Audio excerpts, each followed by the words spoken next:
कि अगर भारत को गुलाम बनाना है, भारत को विश्वगुरु बनने से रोकना है, अगर भारत की व्यवस्थाओं को जन जन तक पहुंचाने से रोकना है, तो यहाँ के ज्ञान को, यहाँ के संस्कार को, यहाँ की किताबों को नष्ट कर दिया जाए, तो भारत कहीं ना कहीं पीछे हो जाएगा। आप ना शेर के चक्कर में पड़िए, ना आप कौवा के चक्कर में पड़िए, ना आप गीदड़ बनिए। आपको किसी से मतलब नहीं है, आप पहले स्वयं का निर्माण करिए। एक कोई नेता सड़क पर आता है जिसको आपने पूरे जीवन कभी नहीं देखा है, 4-5 ठे स्कॉर्पियो, बढ़िया गाड़ी, बढ़िया कुर्ता सदरी, हम सबके मध्य है। आज जिनका पाथेय आशीर्वाद हम सबको प्राप्त होगा, लोकतंत्र के चौथे स्तंभ के रूप में बहुत कम समय में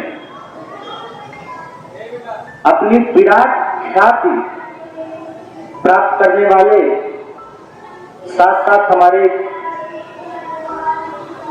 प्रिय मित्र भी आप हैं, माननीय हिमांशु त्रिपाठी जी,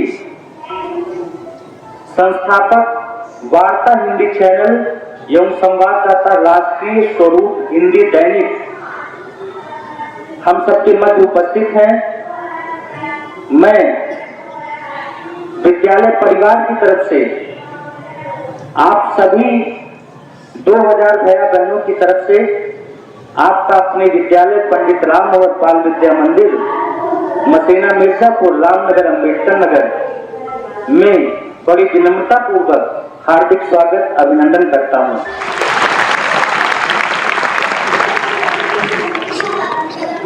साथ ही साथ मैं अपने विद्यालय की कोऑर्डिनेटर बहन, जो हमारे प्रशासनिक कार्यों में कंधे से कंधा मिला करके चलती हैं, माननीय प्रियंका जी को आमंत्रित करता हूं कि वे आए और माननीय मुख्य अतिथि हिमांशु त्रिपाठी जी का रोली और बैच लगा करके स्वागत सम्मान करने का कष्ट करें। प्रियंका जी,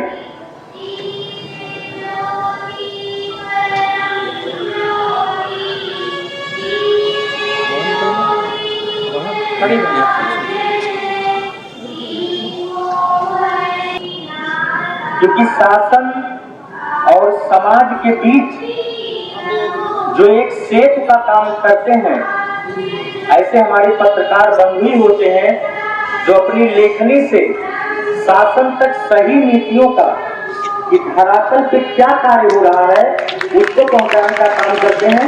ऐसे माननीय हिमांशु जी का स्वागत सम्मान हो रहा है। इस विद्यालय की धरा को सादर नमन है। जैसा कि आपके प्रधानाचार्य जी हमारे मित्र हमारे बारे में बताए, मेरा नाम हिमांशु त्रिपाठी है। एक छोटी सी कहानी है, उस कहानी को साझा करने के लिए हम आपके पास आए हैं, आपके जीवन में काम आएगी। आपने अपने दादी से, अपने किसी बुजुर्ग से, मामा के यहाँ, कहीं भी किसी दोस्त के यहाँ शेर की कहानी और जंगल की कहानी सुनी जरूर होगी। जब आप लोग बच्चे थे, छोटे छोटे से, जब रोते थे तो घर में कोई न कोई आपको कहानी सुना देता था कि भैया तो शेर आएगा और आपको काट लेगा, नहीं तो सो जाओ। डरा दिया जाता था, धमका दिया जाता था। आज के समाज में भी कुछ ऐसी चीजें हैं कि जो होती तो वास्तविक रूप में नहीं है, लेकिन धमकाने के लिए उसका प्रयोग कर लिया जाता है धीरे धीरे। इसी समाज से जुड़ी हुई एक जंगल की कहानी आप लोगों के साथ हम साझा करेंगे। एक जंगल था, हालांकि आजकल पॉपुलेशन बढ़ रही है और जंगल कम हो रहे हैं। जंगल में एक शेर रहता था और अवश्य बात है कि शेर अपने आप को राजा समझता है। चाहे आप माने चाहे ना माने, वो राजा है और जरूरत पड़ेगी तो आप मान जाएंगे कि वो राजा है कि नहीं। तो उस जंगल का राजा हुआ करता था शेर। शेर के अंदर एक क्वालिटी होती है, शेर कभी दूसरे के शिकार को नहीं खाता है, वो स्वयं शिकार करता है, खाता है। अगर वो पिंजरे में बंद ना हो, अगर वो पालतू ना हो, तो अगर वो स्वच्छंद है तो स्वयं शिकार करेगा, तभी भोजन लेगा, नहीं तो भोजन नहीं लेगा। दूसरे जानवरों के द्वारा किए गए शिकार को शेर कभी निवाला नहीं बनाता है। अगर उसे खाना होता है तो वो खुद शिकार करेगा, खुद खाएगा। शेर जंगल का सबसे खूंखार प्राणी माना जाता है। उसकी मौत भूख की वजह से होती है। वो जब मरता है तो बिना खाए बेचारा मरता है। बुजुर्ग हो जाता है, शिकार करने में सक्षम नहीं रहता है और धीरे धीरे भूख की वजह से उसकी मौत हो जाती है। अब आप जरा सोचिए, एक राजा की और एक शेर की मौत भूख की वजह से होती है। ये इस धरातल का नियम है। जब घड़ी में 12 बजता है तो उसके बाद 1 बज जाता है। जब रविवार आता है उसके अगले दिन तुरंत फिर सोमवार आ जाता है और सप्ताह की शुरुआत हो जाती है। इसको ध्यान में रख के चलना होगा आप लोगों को भविष्य में कि जब आप सफलता की ऊंचाई पे होंगे कि अब हम बहुत कुछ कर लिए जीवन में, तो ये मान के चलिए कि घड़ी की सुई में फिर 1 बजने वाला है, क्योंकि आपके जीवन का 12 बज चुका है। शेर जब धीरे धीरे बुजुर्ग हुआ तो जंगल में शिकार उसे कम मिलने लगे। मेहनत कम कर पा रहा था, शिकार उसे कम मिलने लगे। शेर ने सोचा कि अब तो मैं मर जाऊंगा, क्या करूं। शेर पूरे जंगल घूमता रहा, पूरे जंगल घूमा, चिल्लाते हुए घूमा कि कोई दोस्त बन जाए मेरा, कोई दोस्त बन जाए, कोई दोस्त बनेगा हमारा। अब आप जरा सोचिए, शेर का साथी बनने के लिए कोई तैयार होगा? हाँ जी बहन जी बताइए, शेर का साथी बनने के लिए कोई तैयार होगा? वो डर के मारे कहेगा ये तो भूख लगेगा, हमें खा जाएगा। हमारा चैनल अवधि है, यहाँ की भाषा में कुछ शब्द निकले तो आप हंस सकते हैं। तो कोई नहीं मिला। 3 दिन 4 दिन शेर जंगलों में आचार्य जी घूमता रहा।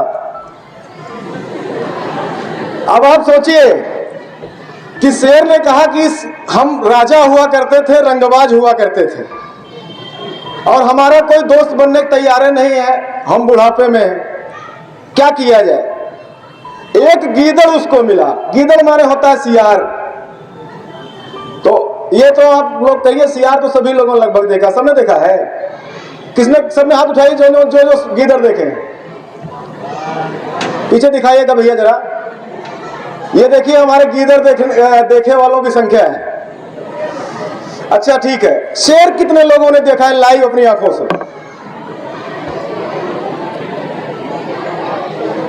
चलिए, ये भारत है, यहां यह संभव है, मैं मानता हूं। तो गीदड़ ने कहा शेर से कि हम आपका जो है मित्र बन जाएंगे।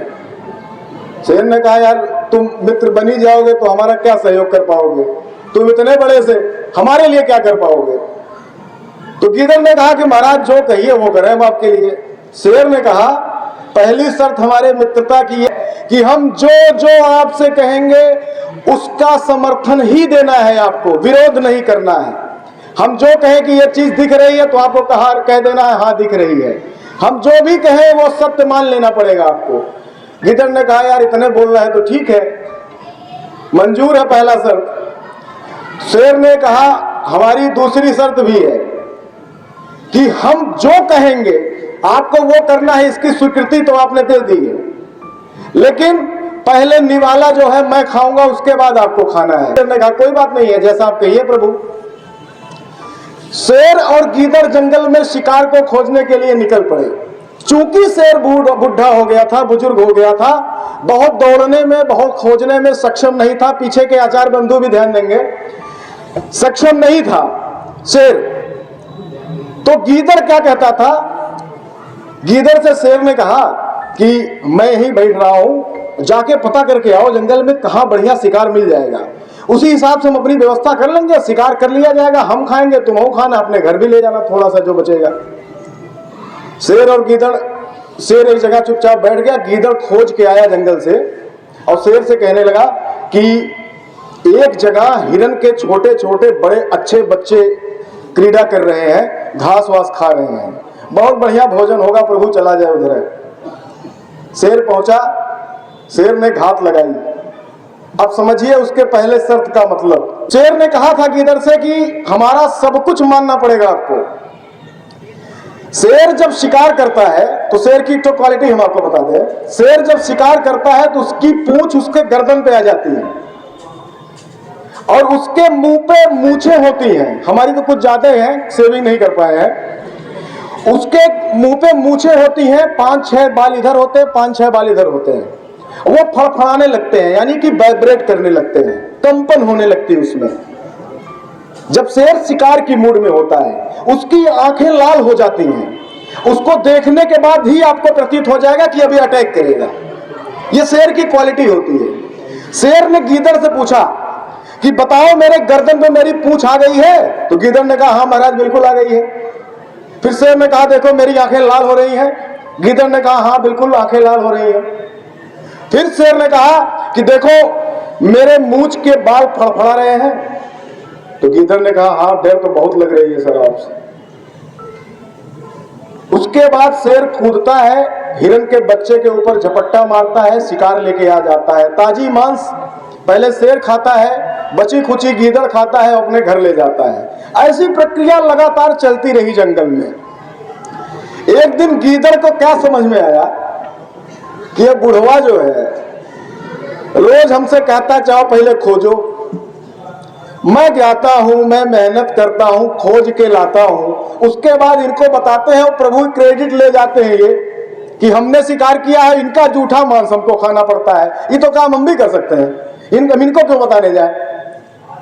गीदड़ ने कहा कि अब इनका चक्कर छोड़ो, अब हम राजा हैं, ये तो बुजुर्ग हो गए, तो चले जाएंगे 2-4 दिन में। अब गीदड़ घूमने लगा जंगल में कि कोई मेरा दोस्त बनेगा, कोई मेरा दोस्त बनेगा। अब बताओ गीदड़ से कौन दोस्ती करने के लिए तैयार होगा? होगा कोई? कहानी का आखिरी अंश है, गीदड़ जंगल में घूमने लगा। गीदड़ की कोई अब या तो बहुत सबल व्यक्ति के साथ भीड़ चलना चाहती है, एक कोई नेता सड़क पर आता है जिसको आपने पूरे जीवन कभी नहीं देखा है, 4-5 ठे स्कॉर्पियो, बढ़िया गाड़ी, बढ़िया कुर्ता सदरी, चकाचक निकलेगा और कहेगा माता जी प्रणाम। अब माता जी उनको कभी पहचानी नहीं है, अब कहेगा वोट हमें दीजिएगा, हम आप बहुत दिन से बहुत सेवा करते हैं।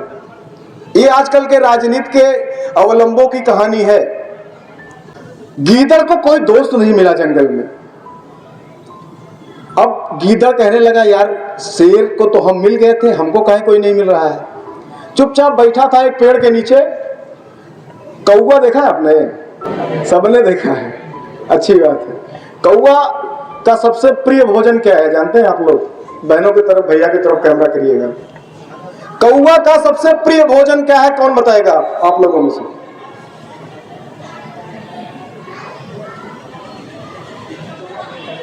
किसी को मालूम नहीं है? चलिए हम बताते हैं, इसका वर्णन भी आपके पाठ्य पुस्तकों में है। कौवा का भोजन होता है सबसे पसंदीदा डिश आंख। वो किसी भी मरे हुए जानवर की आंख को बहुत पसंद करके खाता है, डिलीशियस फूड के कैटेगरी में आता है उसके। कौवा को आंख बड़ी पसंद है। रचयिता ने लिखा भी है, कागा और आंखों के बारे में रचना लिखी गई है, आप काव्यांजलि गीतांजलि में पढ़ते होंगे अगर पढ़ाई जाती होगी। कौवा आया गीदड़ के पास, वो कहा कि अरे हम दोस्त बनेंगे ना जंगल में, कोई भले आपका दोस्त ना बन रहा हो। तो गीदड़ ने कहा भाई 2 शर्त माननी पड़ेगी। कौवा ने कहा कि कौन कौन सी शर्त है? गीदड़ ने कहा जो हम कहें वो आप कहिएगा हाँ। कौवा ने कहा बिल्कुल प्रभु, जैसा कहिएगा वैसा करेंगे। दूसरी शर्त यह है कि कभी भी जब मैं शिकार कर लूंगा तो पहले मैं खाऊंगा, उसके बाद आप खाइएगा। तो कौवा ने कहा ठीक है। अब गीदड़ और कौवा निकल पड़े जंगल में। कौवा से गीदड़ ने कहा जाके पता करके आओ कहाँ बढ़िया शिकार है, कोई लाजवाब सवेरे सवेरे बढ़िया फूड मिल जाए, खाया जाए, तुम हो ले जाओ, अपने घर भी खिलाना 2-4 लोग जो होंगे आपके परिवार में। कौवा ने कहा ठीक, पता करके आ रहे हैं। कौवा उड़ा और पता करके तुरंत ही लौटा थोड़ी देर के अंदर। कहने लगा कि भैया हाथी के छोटे छोटे बच्चे प्यारे प्यारे से बढ़िया से क्रीड़ा कर रहे हैं, नदी के किनारे है, वहीं खा लिया जाएगा, वहीं पानी भी पी लिया जाएगा, व्यवस्था बड़ी चकाचक है, चलिए। अब कौवा गीदड़ को सूचना दे दिया, गीदड़ कौवा निकल पड़े। गीदड़ ने कहा देखो मेरी गर्दन में मेरी पूंछ आ गई। गीदड़ पूंछ इतनी बड़ी है? कौवा ने कहा आई तो नहीं है। कहेगा आप हमारे दोस्त नहीं है, आपसे कहा गया कि जो हम कहेंगे वो आपको मानना पड़ेगा। तो कहा हाँ बिल्कुल आ गई, बिल्कुल गर्दन तक पूंछ आ गई है आपकी। उसके बाद फिर गीदड़ ने कहा कि देखो मेरे मूंछ के बाल फड़फड़ा रहे हैं, सियार के मूंछ में नहीं होती। उन्होंने कहा दिख तो नहीं रहा है। लेकिन अभी इनसे हम कह देंगे तो फिर गुस्सा आएंगे। कहा बहुत देर फड़फड़ा रही, यहाँ तक फड़फड़ापट सुनाई पड़ रहा है। उसने कहा देखो मेरी आंखें लाल हो गई है। सियार की आंख इतनी बड़ी होती है, वो पीली, उसमें क्रॉस निशान होता है, बिल्ली की आंख किससे सिमिलर होती है सियार की आंख।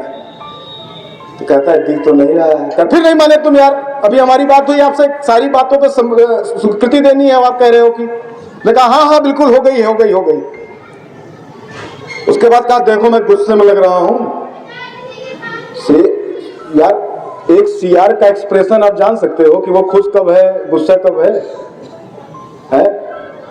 हमारे चेहरे पे हमारी भंगिमाएं ये प्रदर्शित करती है कि हम खुश हैं, हम नाराज हैं, हम प्रसन्नचित हैं, हम चिंतित हैं, हम कुछ सोच रहे हैं। सियार के मुंह पे होगी नहीं होगी ना।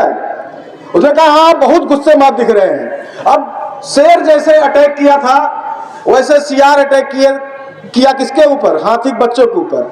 अब हाथी बच्चों ने जरा पैर खाली खिसका दिया और उसके बाद वही पैर उनके ऊपर रख दिया, गीदड़ के ऊपर, वो वही सीताराम। और जब गीदड़ मर गया तो वही कौवा मित्र उसकी आंख को निकालता है और ले उड़ता है। क्या कहता है शेर से? महाराज मिल गया आपका मित्र जो खोया था, जिसके लिए आपने हमको कहा कि जाके कौवा पता करके आओ कि मेरा दोस्त सियार कहाँ है आजकल।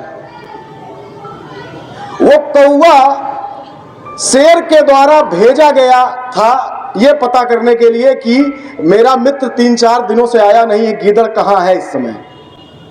उस कौवे ने गीदड़ से दोस्ती की, आखिरी में उसकी आंख लेके रख दिया कि यही है गति। क्या नाम है आपका? मोहम्मद आजम। ये कहानी सुने आप? नहीं, आज सुने। आज हम भी सुना है जी। आज इस कहानी से क्या सीख मिलती है? कभी भी किसी की बातों पे बिना सोचे समझे विश्वास नहीं करना। तालियां बजा लीजिए।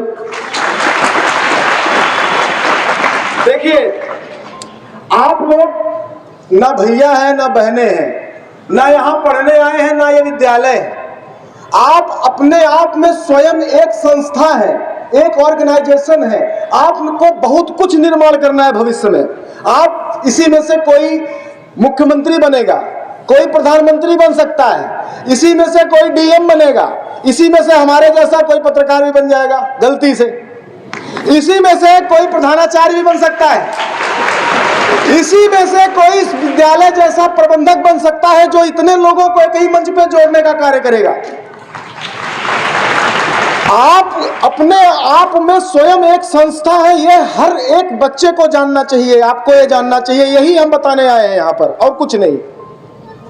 कभी भी पहले सबसे पहला विश्वास स्वयं के ऊपर करिए कि आप कौन हैं। आप ना शेर के चक्कर में पड़िए, ना आप कौवा के चक्कर में पड़िए, ना आप गीदड़ बनिए। आपको किसी से मतलब नहीं है, आप पहले स्वयं का निर्माण करिए। आपके अंदर सब कुछ प्रतिभाएं छुपी हुई है, पहचानना सीखिए। यहां से जब अंग्रेज जाने लगे तो बोट पे, नाव पे केवल यहां की पुस्तकें नालंदा विश्वविद्यालय से लेके गए, यहां के ज्ञान को लेके गए, यहाँ की सभ्यताओं को लेके गए कि अगर भारत को गुलाम बनाना है, भारत को विश्वगुरु बनने से रोकना है, अगर भारत की व्यवस्थाओं को जन जन तक पहुंचाने से रोकना है तो यहाँ के ज्ञान को, यहाँ के संस्कार को, यहाँ की किताबों को नष्ट कर दिया जाए तो भारत कहीं ना कहीं पीछे हो जाएगा। लोगों ने इस विद्यालय संस्थान के माध्यम से हमें जबरदस्ती ही सही इतनी देर तक सुना। इस विद्यालय की धरा को फिर से नमन करता हूं, आप सभी लोगों को धन्यवाद ज्ञापित करता हूं। कभी समय मिलेगा एक नई कहानी लेके इस विद्यालय परिसर में जरूर आऊंगा। आप वार्ता हिंदी जरूर देखेंगे जाके अपने घर पे। जब वार्ता हिंदी चैनल यूट्यूब पे, फेसबुक पे कहीं ना मिले, हिमांशु त्रिपाठी सर्च करिएगा, कहीं भी करिएगा मिल जाएगा चैनल। आप लोग इस वीडियो को देखिएगा। तब तक नई कहानी की तलाश में हम कहीं और निकलते हैं। आप सभी लोगों का बहुत बहुत धन्यवाद।